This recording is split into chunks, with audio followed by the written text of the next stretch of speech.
web et radio. Le web parce qu'il y a une forme de liberté dans les programmes proposés. Enfin, disons qu'on peut aller chercher ce qu'on veut quand on veut. Moi, à travers Facebook, je me fais ma veille perso et du coup, je me fais mon info, quoi. Voilà. Et la radio, c'est un peu plus historique parce que mes parents ont la radio connectée H24. Donc, il y a ce goût-là en voiture et puis aussi parce qu'on peut faire d'autres choses en écoutant la radio.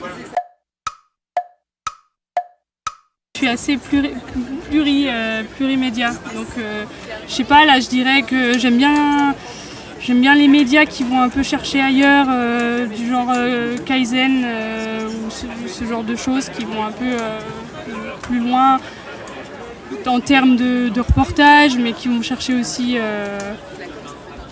des choses peut-être spirituelles ou voilà. J'aime bien Guillaume Meurice sur France Inter, j'imagine que beaucoup de gens le disent, mais j'aime bien ce qu'il défend et j'aime bien la manière dont il aborde les choses et voilà.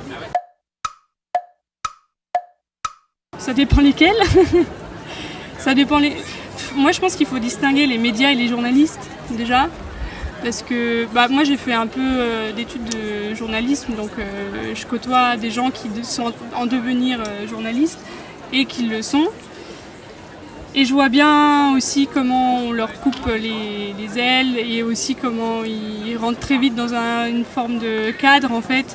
Et pour moi, on peut faire confiance aux journalistes, bon ouais, ça dépend lesquels en même temps, mais je vois qu'il y a les journalistes qui sont pleins de bonne volonté et que aussi après les médias et le système médiatique et tout ça vient aussi casser les belles envies de certains journalistes. Donc après ça dépend, il faut croire aux journalistes qui gardent leur indépendance et il faut se méfier des médias dominants. Ouais. Non, il n'y a pas d'objectivité. Il y a une tendance vers l'objectivité, mais il y a de la subjectivité assumée. Je pense que moi je crois plus en ça, en disant voilà, moi je suis moi et je crois en ce que je crois. Alors que prétendre une objectivité absolue, pour moi c'est plus se leurrer que d'accepter la subjectivité individuelle. Ce que je disais, beaucoup par ma veille sur Facebook, on va dire. Donc je suis des médias, je suis aussi des journalistes, des chroniqueurs, par YouTube beaucoup. Notamment, je pense à une chaîne qui s'appelle Thinkerview. Donc je suis bien fan parce que, à mon sens, c'est un peu l'avenir des médias. Parce qu'ils prennent le temps d'interviewer les gens, qu'ils n'interviewent pas les gens qu'on voit dans tous les médias.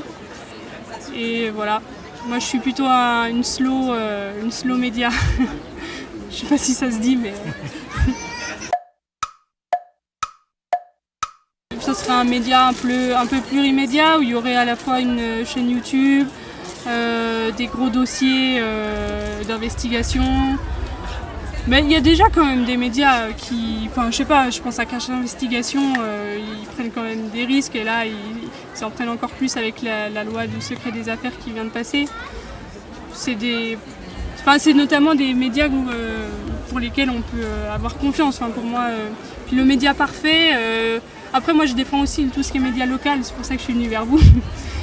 Moi, je pense qu'il faut réancrer les médias dans les territoires et moi, je défends ça et j'aimerais même pouvoir m'investir là-dedans parce que c'est toujours trop centré à Paris, en tout cas chez nous.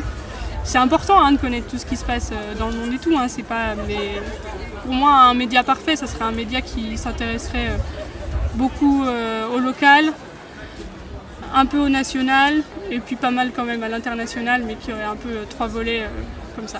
Voilà.